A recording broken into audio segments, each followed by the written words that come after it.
Welcome back. Let's continue our symposium with the final talk. The final speaker is Dr. Melissa Sanchez Herrera. Her talk entitled Following the Footsteps and Phylogeographic History of a Highly Polymorphic Dragonfly, Polytoridae odonata. She's a postdoctoral researcher at the Universidad del Rosario in Colombia. She works mainly on dragonflies and dragonflies, neotropical insects, biodiversity, and evolution. The talk will be in Spanish, and she will receive questions in Spanish and English. Bienvenida, profesora Melissa. Es un placer que usted esté el día de hoy con nosotros y puede comenzar su charla cuando desee. Muchas gracias, Jason, por la invitación. En un segundo empiezo a compartir pantalla. ¿Están viendo? Espero que sí. Sí. Bueno, muchísimas gracias por la invitación. Es un placer para mí estar aquí. Hoy les quise hablar en español por un cambio. Normalmente hago estas charlas también en inglés, pero quise cambiar un poco. Entonces vamos a hablar un poco sobre siguiendo los pasos y la filogeografía histórica de una libélula altamente polimórfica. Entonces, primero que todo, creo poner en contexto dónde están los odonatos con respecto a los otros grupos de insectos. Entonces, como podemos ver en esta filogenia que realizaron Misov y colaboradores en el 2014 utilizando transcriptomas, podemos ver que los odonatos se encuentran hermanos a los efemerópteros y que este grupo, que conocemos como Paleóptera, es hermano a todos los otros neópteros, que son todos los otros grupos de insectos como coleópteros, himenópteros o lepidópteros. Y han estado presentes en nuestro planeta desde hace más o menos aproximadamente 350 millones de años, según estos cálculos, y quizás fueron los primeros grupos de insectos que conquistaron los aires de nuestro planeta. Entonces, cuando pensamos en esa diversidad global de libélulas, ¿qué es lo que hay? Pues nunca vamos a alcanzar la diversidad que alcanzan los escarabajos o las mismas mariposas o las mismas abejas, ¿cierto? Realmente nuestro grupo tiene más o menos unas 6.323 especies descritas hasta el momento, en donde la mayor diversidad se encuentra en la región neotropical, que es en la cual yo habito, y en la región oriental, digamos que son las regiones más diversas que existen para este grupo de insectos, aunque en comparación con otros grupos de insectos que quizás tienen muchísimas más especies, realmente la cantidad de datos genéticos para las libélulas no es tan alta como podemos observar en otros grupos. Pero es un grupo que podríamos quizás alcanzar a descubrir en total, si lo pensamos de esa manera.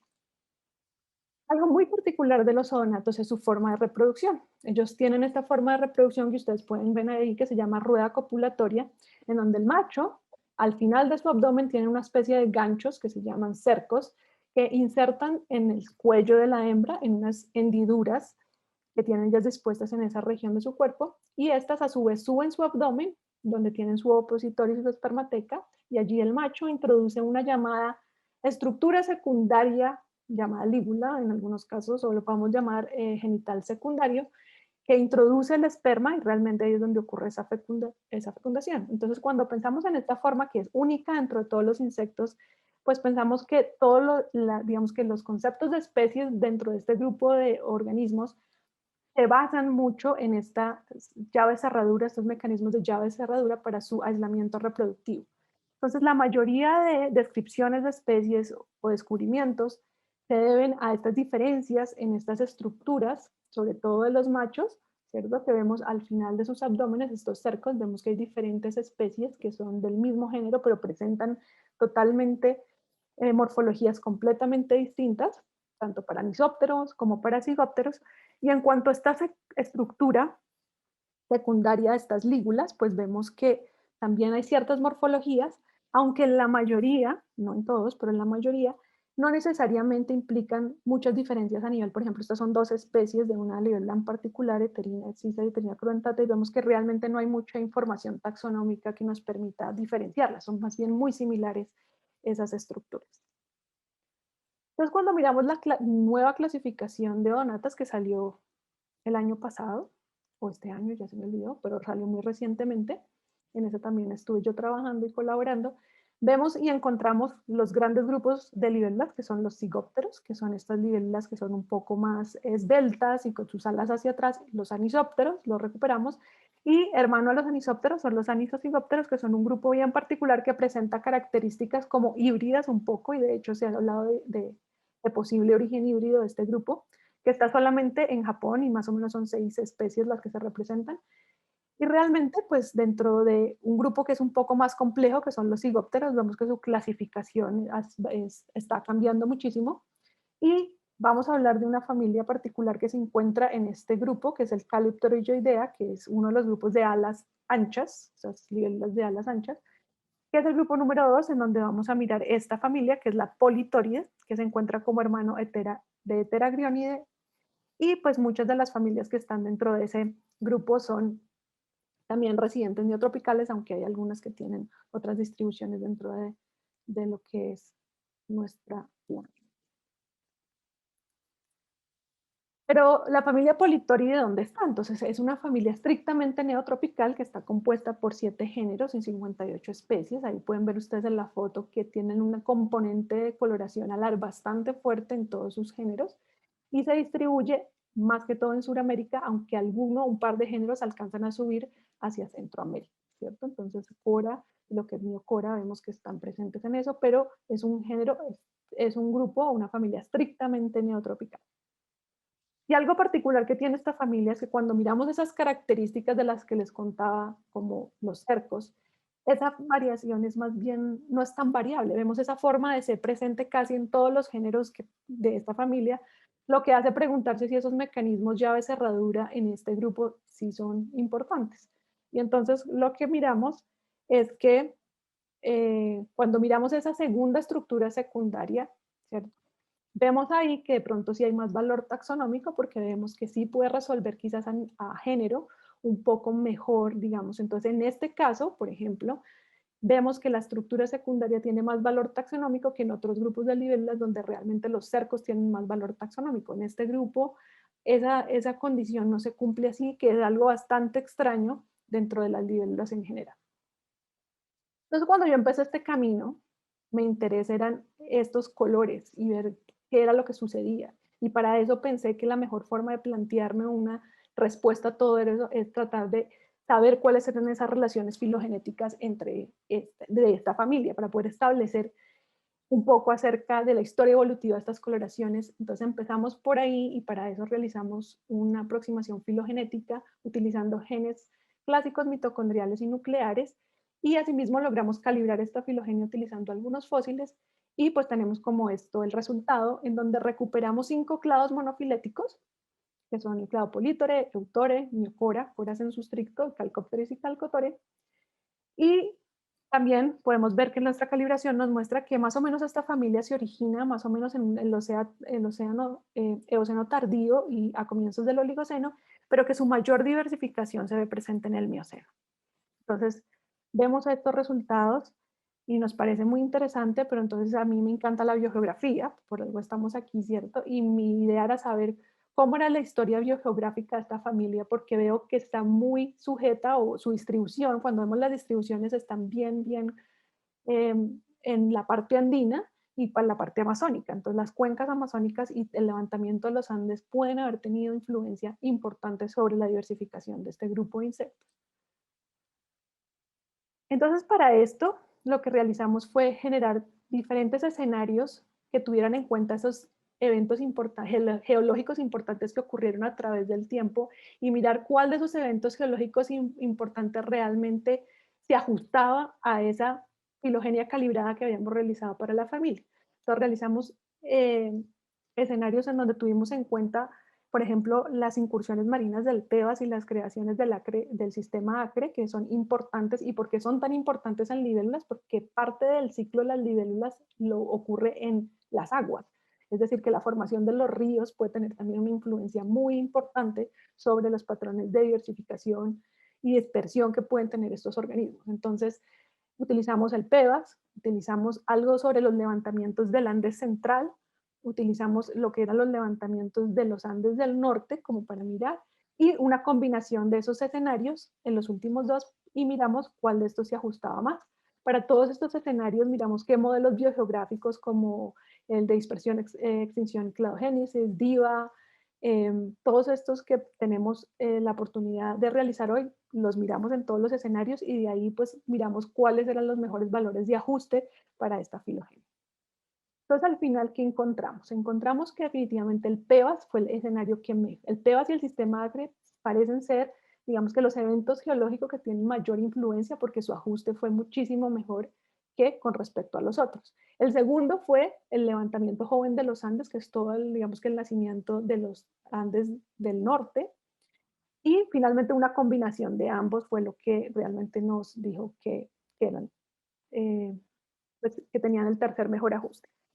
Y cuando revisamos todos, digamos que el mejor modelo biogeográfico que explicó absolutamente todos los escenarios fue el de dispersión, extensión y cladogénesis.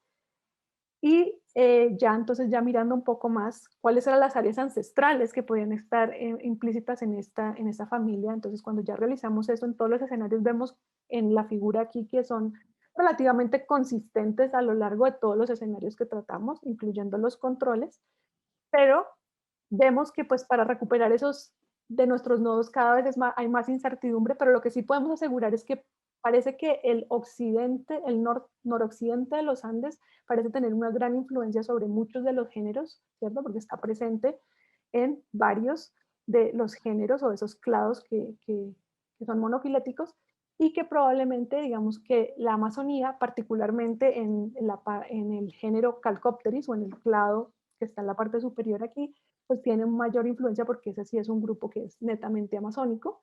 Y Polítore también puede verse influenciado un poco como eso. Entonces lo que vemos es que hubo una dispersión de Suramérica o el centro de origen definitivamente Suramérica y probablemente sí hubo una migración hacia Centroamérica, un movimiento de sur a norte en este caso.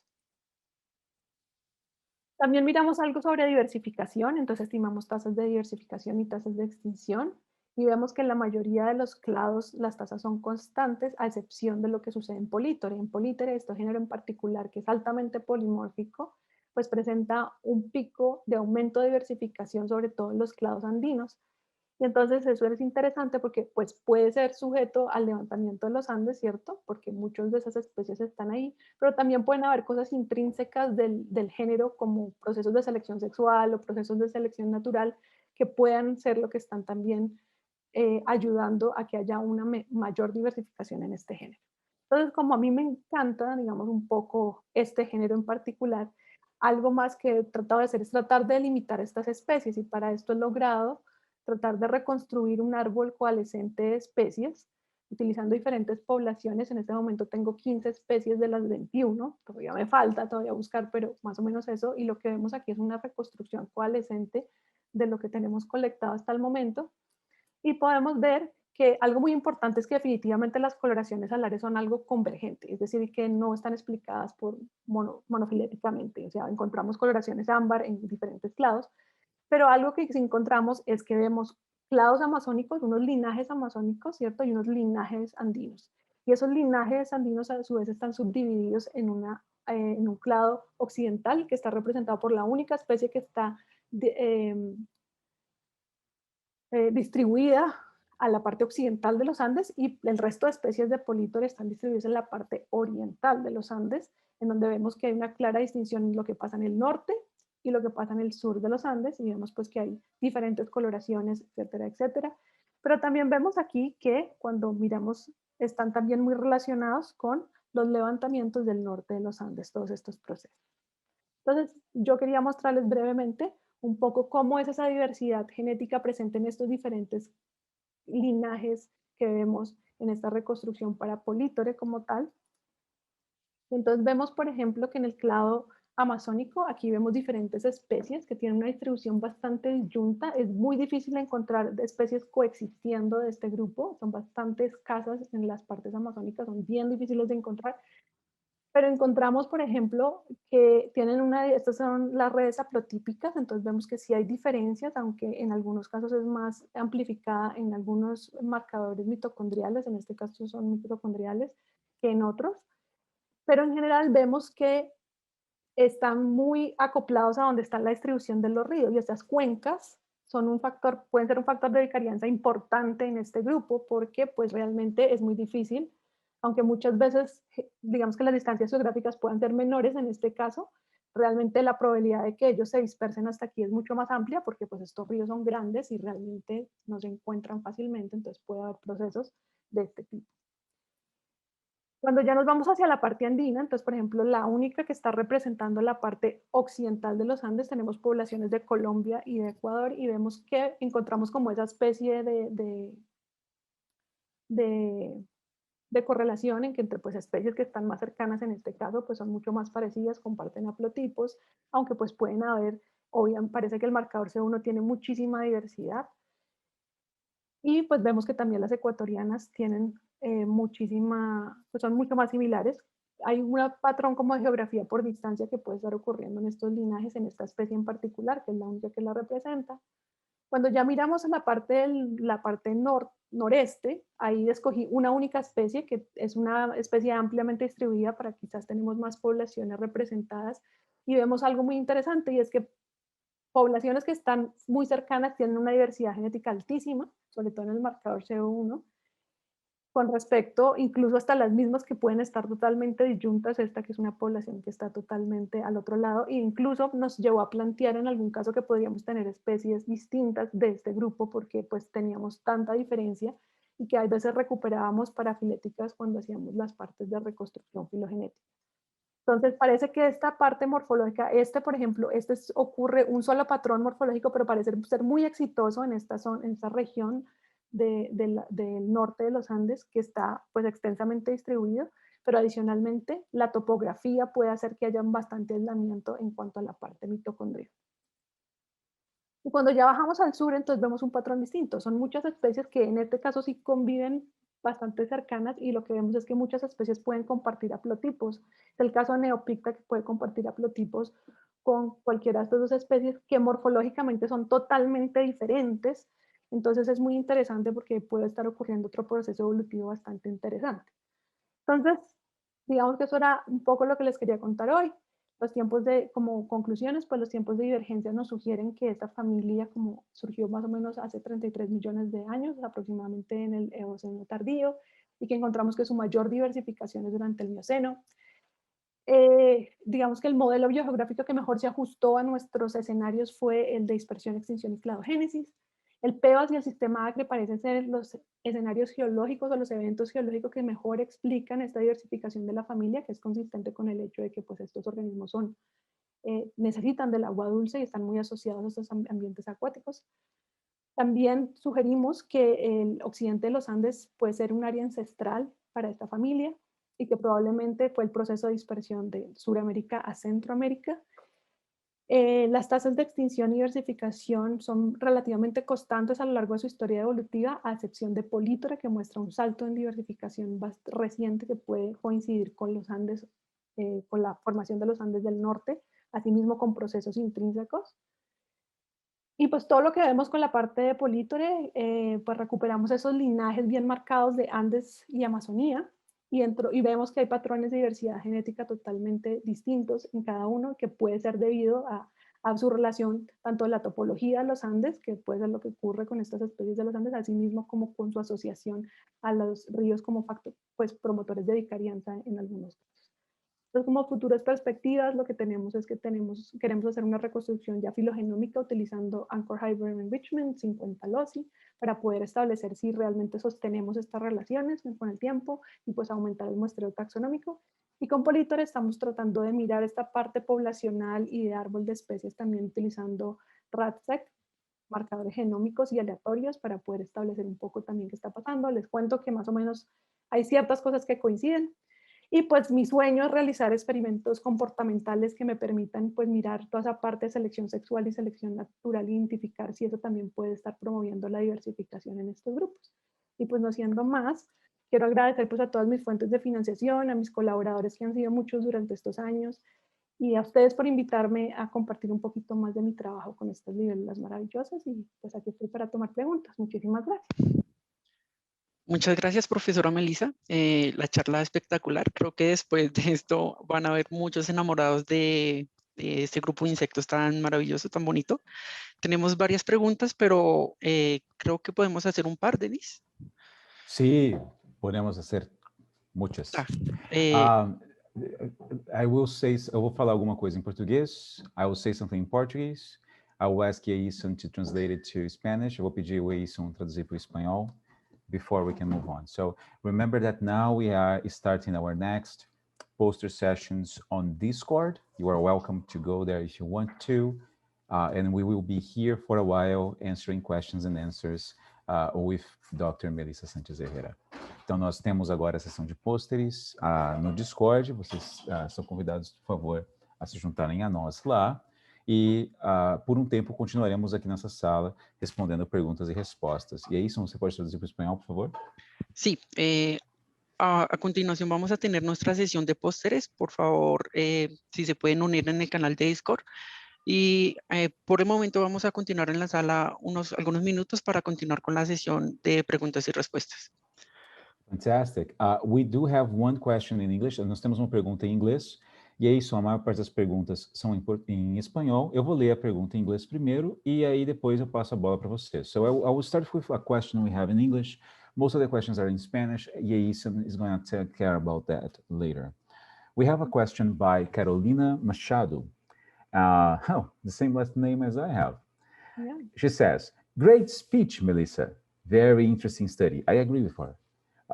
Based on CO1 results from Polytori procera, do you believe that this species is composed of only one species? Also, did you think about the possibility of cryptical diversity? Yes, so thank you for the question. Yes, I have been thinking about this since forever because my first approach to this was when I started doing population genetics in the Colombian populations, and I did found two different completely haplotypes of these. I'm just gonna quickly try to get there. And I suggested that there was a possibility of having a cryptic species, so probably having multiple species for this complex in there. But now I'm just giving a heads up that I have the rat data, like the genomic data. What it seems to me that is happening in this species is that it has a lot of influence for the mitochondrial, like you can see a lot of influence of the geographic location for the mitochondria, but when you look at the genomic data, you don't find that. It becomes all a whole species, and you can see some genetic structure across populations, but you lose a little bit of that. So it's been like a whole dilemma for me because I started thinking maybe I have cryptic species, but then I have figured out that slowly getting more data that might be, the stories might be a little bit different, which is very interesting in terms of like the use that we can do to mitochondrial genomes, for instance, for identifying species. It could be a great potential to know where the things are from, but also kind of getting to know so much more. But I didn't have time to talk a little bit more of the genomics. So next time, probably I'll have more news for you to talk about that. Thank you for that. Yason, can you please help me out with the questions in Spanish now? Thank you. Sí, tenemos algunas preguntas en español. Dos de ellas las hace Lucia Fernández, además de la felicitación evidente a la conferencia. Pregunta si se sabe si la coloración está asociada a un único gen o depende de muchos genes. Y la otra es si se ha probado el modelo DEC más J. Sí. A ver, para la primera pregunta, la verdad no sabemos. Estamos tratando de poder hacer el genoma de las especies. Realmente los odonatos son bien interesantes porque tienen muchísimos, son genomas bastante grandes, alcanzan a ser de 1.5 y parece que no, pero al mismo tiempo cuando hemos hecho toda esta parte de los Anchor Hybrid Enrichment, nos hemos dado cuenta que tampoco son tan variados. Por ejemplo, encontramos máximo 300 locis y en mariposa han encontrado 800, y sin importar lo grandes que son estos genomas, entonces no hemos logrado ensamblar un genoma, no sabemos en este momento qué genes tienen, pero definitivamente lo que podemos decir es que yo creería que van a ser muchos genes que están ahí. Tengo muchas ganas de hacer cosas de expresión, estamos tratando de criar larvas, lo que pasa es que estas larvas viven en cascadas, cosa que nos hacen un poco la vida un poco complicada porque no las podemos tener en cualquier cosita por ahí para poderlas criar. Pero sí queríamos hacer un poquito algo de transcriptomas para ver qué se prende y qué se apaga, y estamos tratando de trabajar en obtenerle el genoma para poder definir esa parte de las coloraciones, es otro de los sueños que hay. Y con respecto al modelo biogeográfico de mascotas, se hizo el test. Aunque yo utilicé BioGeoverse para mirar ese, pero también hice mis modelos, digamos que de estadísticos de ese, porque habían todavía, en el momento que yo realicé estos análisis, habían todavía muchas controversias con respecto al modelo J. Y creo que funciona muy bien para islas, pero no estoy tan segura que cosas continentales funcione o nos pueda dar también un poco oscurecer un poco las cosas. Entonces, eso es lo que te puedo contar por ahora. Podemos hacer una pregunta más. La hace Lara y pregunta si hay alguna hay diferencia de diversidad en odonatos relacionado a corrientes de los ambientes limnológicos. Con respecto a no sé qué será decir ambiente limnológico, pero definitivamente sí hay más diversidad. O sea, las libélulas son predadores, tanto dentro de los ríos como terrestres. Y lo que sabemos es que, por ejemplo, en las zonas temperadas hay menos diversidad. No sucede tanto como en efemerópteros. En efemerópteros, digamos que estas zonas temperadas tienen una mayor diversidad. En el neotrópico, todo lo que son efemerópteros y plecópteros, que son macroinvertebrados acuáticos, también son menos diversos en las zonas neotropicales, que pueden ser factores biogeográficos también muy interesantes, pero las libélulas sí es al revés. Las libélulas encuentras muchísimo más diversidad en las zonas tropicales que en las zonas temperadas. Y pues esos patrones son mucho más parecidos a los de otros vertebrados que son acuáticos, como ranas o peces, que incluso a otros grupos de insectos como tal. Entonces, puede también ser dependiendo de esos hábitats que utilizan. Además, pues las libélulas son predadoras, no necesitan de otro. Mientras haya comida, cualquier bicho se lo comen. Entonces es más difícil establecer como algo más puntual, como coevolutivo, como en otros grupos de insectos, en ese caso, ¿no? Muchas gracias, profesora Melissa. Tenemos más preguntas, pero por el tiempo no podemos continuar. A los asistentes los invitamos No, no, a... no, hagamos una otra más. Ah, tá Una bom. más, una más. ¿Todo bien, Melissa? ¿Podemos? No hay problema. Muchas gracias. Una más, por lo menos. Hay Sí, muchas. sí. Preguntan también, ¿qué tan consistente o congruente es la morfología con los datos moleculares para la delimitación de especies en odonatos? Pues ha sido, por ejemplo, en el caso que yo trabajo, en donde la morfología, básicamente la descripción de estas especies se basó muchísimo en la coloración alar, pues en este caso lo que hemos podido descubrir es que no, que la morfología alar no necesariamente nos está implicando, digamos que esa descripción. Además que en muchos casos, en muchas de estas, no hablé, pero hay casos de polimorfismo de las hembras, es decir, que encuentras localidades con dos tipos de hembras, unas andromorfas, unas ginomorfas. Entonces, no necesariamente eso, pero con respecto a, digamos que los rasgos de las estructuras secundarias que hablaba de las lígulas, para Politori hemos logrado encontrar congruencia, entonces ya estamos utilizando eso para su clasificación y mejorar mejor eso. Entonces sí, hay consistencia en algunos casos, que yo diría que en la mayoría, y en los grupos que han sido problemáticos, que la mayoría están en el neotrópico porque es donde tenemos más diversidad de especies, es lo que estamos revisando y pues necesitamos más gente que se empiece a trabajar en ellos. Hay una pregunta interesante donde dicen que si podrías dar más detalles del experimento filogenómico que piensas realizar. Con respecto a la filogenia, entonces lo que se van a hacer es, tenemos unas, ya no puedo hablar en eso, sí se me confunde el español y el inglés, pero los probes, donde ya hemos realizado, vamos a tratar de mirar 50 loces y ver la resolución. Esos son loces conservados. Entonces vamos a ver si nos da la resolución y pues formas nucleares. Un poco cosa que me asusta es que este grupo parece ser muy reciente. Entonces, pues estamos mirando a ver si nos alcanza a dar la resolución. Entonces, es un grupo interesante. Entonces, digamos que eso es por la parte filogenética, y la parte de los RAD-seq, que son más como mirar aleatorios, marcadores aleatorios, cortar esos genomas aleatoriamente y hacer pequeños SNPs. Vamos a mirar más SNPs y de ahí vamos a recuperar árboles. Y eso lo vamos a hacer en Polítore, porque Polítore es un grupo difícil. Genes nucleares no nos dan ninguna resolución, o sea, son los únicos que nos muestran algo de diversidad realmente son los mitocondriales, pero también estamos viendo que los mitocondriales nos pueden tener, pues, nos pueden confundir.